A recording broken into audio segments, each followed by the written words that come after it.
Hi, my name is Ingrid Swenson. For the slide design project, I decided to use an ad from Hugo Boss. The ad campaign is Just Different.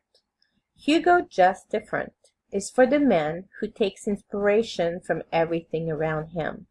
He has the ability to see the world through a different perspective.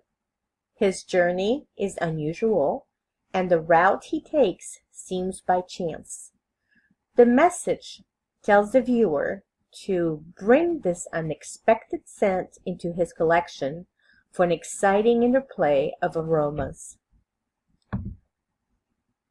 The design elements of the ad use the rule of thirds.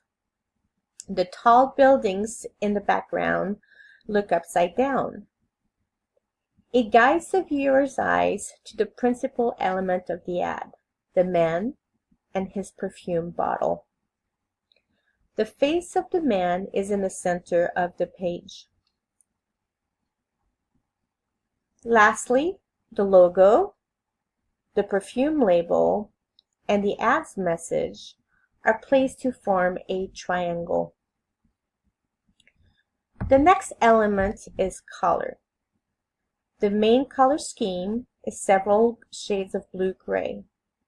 The subdued colors appeals to man.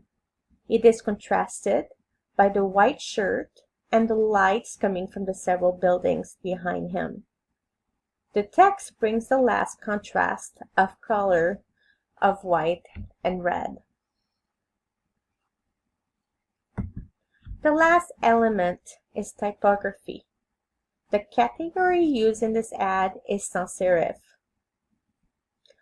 A contrast was established by varying the size and the color of the font.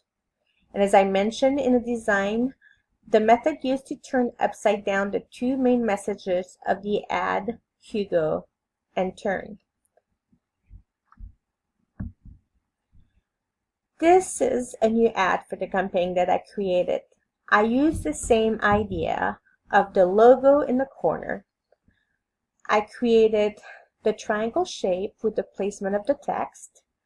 The buildings in the background are upside down as the original ad. The colors are several shades of blue-gray. They give an overall muted look. The contrast colors are the same than the original ad, with the white in the men's shirt and the windows of the buildings.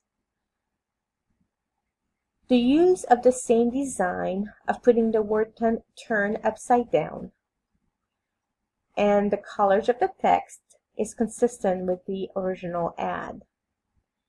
In conclusion, I think my ad is consistent with the campaign ad as I followed the same elements in the design, color, and typography. Thank you for watching.